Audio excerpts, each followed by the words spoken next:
सभी साथियों को कुमार राजेश का नमस्कार।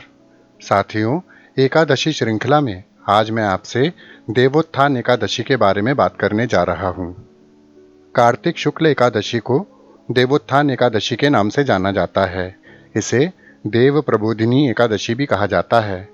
इसी एकादशी को देव उठनी एकादशी भी कहा गया है।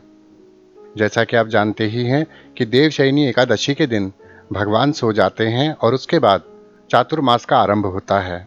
4 महीने बाद चातुर्मास का समापन कार्तिक शुक्ल एकादशी के दिन देवोत्थान उत्सव होने पर होता है। माना जाता है कि इस दिन भगवान विष्णु जागते हैं।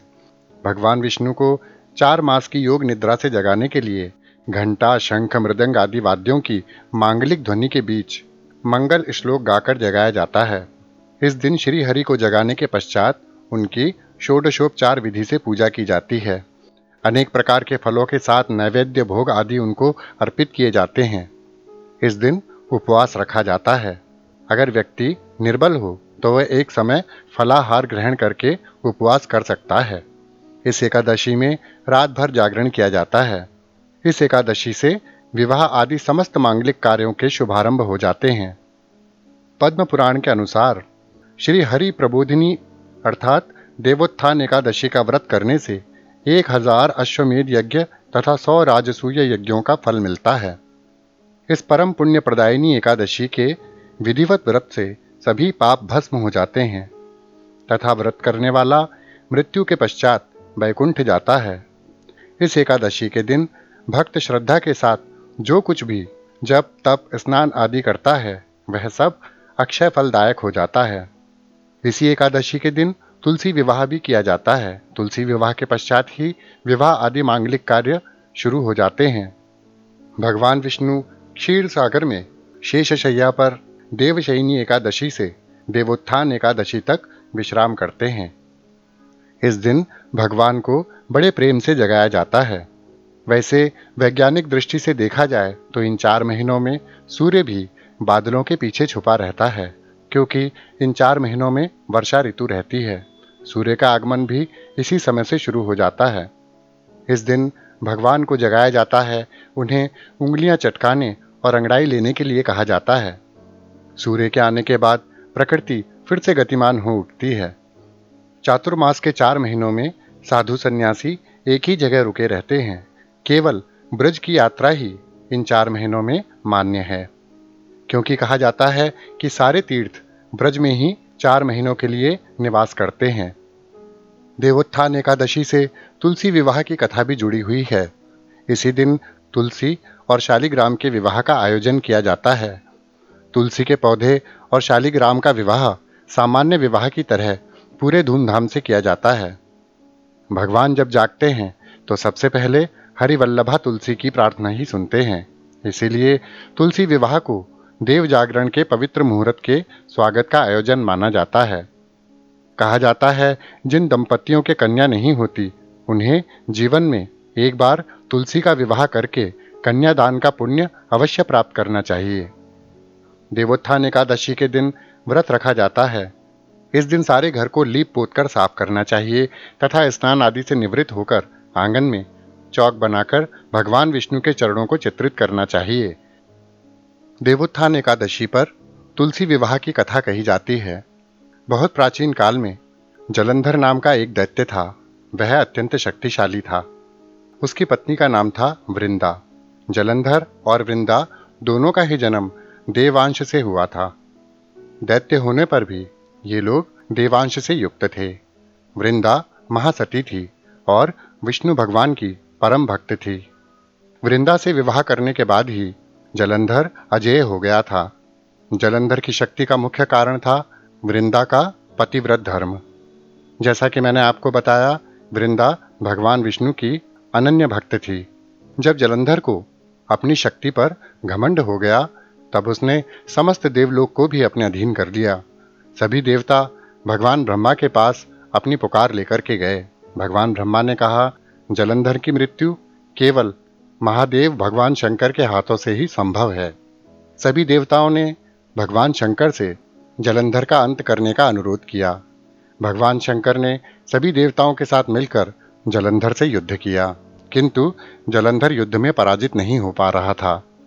जलंधर जब भी अपने घर से युद्ध के लिए निकलता था, तब उसकी पत्नी वृंदा पूजा में बैठ जाती थी और अपने पति से कहा करती थी, जब तक आप घर वापस नहीं आएंगे, तब तक मैं इसी प्रकार पूजा करती रहूंगी। और वह अपने पति के गले में खिले हुए पुष्पों की एक माला डाल देती थी। ये खिले हुए पुष्प वृंदा की भक्ति का प्रतीक थे और इन पुष्पों के खिले रहने तक जलंधर को पराजित करना असंभव था। जब भगवान शंकर ने देखा कि जलंधर पराजित नहीं हो पा रहा है, तो उन्होंने इसका रहस्य जानने का प्रयत्न किया। भगवान शंकर ने नेत्र बंद कर लिए और उन्हें पता चल गया कि सती वृंदा के पतिव्रत धर्म के कारण जलंधर अजेय है। इस समस्या का समाधान केवल भगवान विष्णु ही कर सकते थे, क्योंकि सती वृंदा भगवान विष्णु की अनन्य भक्त थी। भगवान शंकर और सभी देवता भगवान विष्णु के पास गए। भगवान विष्णु ने कहा, जब तक सती वृंदा का पतिव्रत धर्म स्थिर है, तब तक जलंधर को पराजित करना संभव नहीं है। सती वृंदा ने स्वप्न में भी अपने पति के अतिरिक्त किसी पर पुरुष को स्पर्श नहीं किया था। उसका पतिव्रत धर्म ही जलंधर की शक्ति का प्रमुख कारण था। सभी देवताओं ने भगवान विष्णु से प्रार्थना की कि हे भगवान, आप ही हमें इस संकट से मुक्ति दिला सकते हैं। ना चाहते हुए भी भगवान विष्णु को देवताओं का साथ देने का वचन देना पड़ा। भगवान विष्णु ने भगवान शंकर से युद्ध में जाने के लिए कहा। युद्ध की ललकार सुनकर जलंधर फिर से युद्ध के लिए निकला। तब सती वृंदा ने अपने पति की विजय के लिए प्रार्थना की और उनसे कहा, जब तक आप घर वापस नहीं आएंगे, तब तक मैं पूजा पर ही बैठी रहूंगी। जलंधर वृंदा का पुष्पहार पहनकर युद्ध के लिए निकल पड़ा।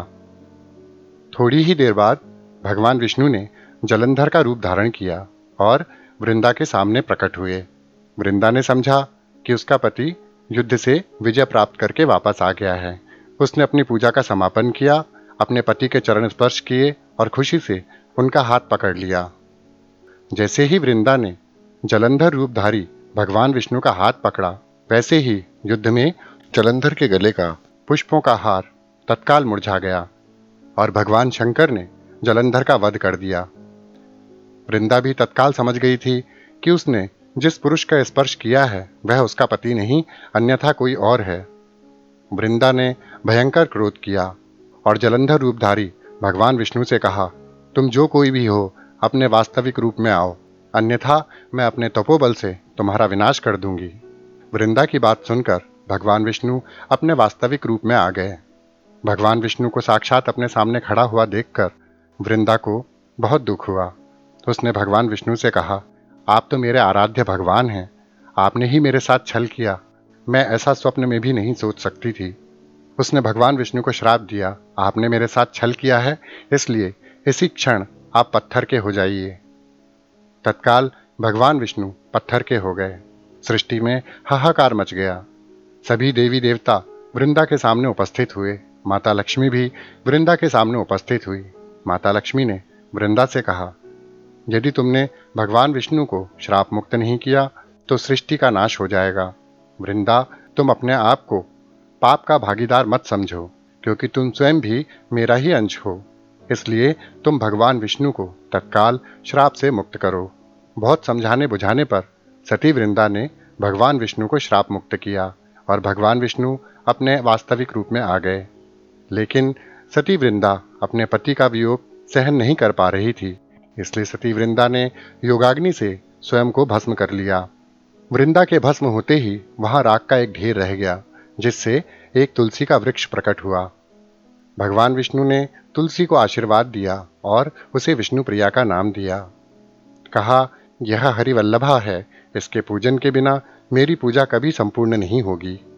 इसके बाद भगवान शालिग्राम के रूप में प्रकट हुए और भगवान ने कहा, शालिग्राम के पत्थर के रूप में मुझे हमेशा तुलसी के चरणों में ही रखा जाएगा, और आज के दिन जो भी शालिग्राम और तुलसी के वृक्ष का विवाह करवाएगा उसे इतना पुण्य प्राप्त होगा जिसे लिखने में चित्रगुप्त भी समर्थ नहीं है।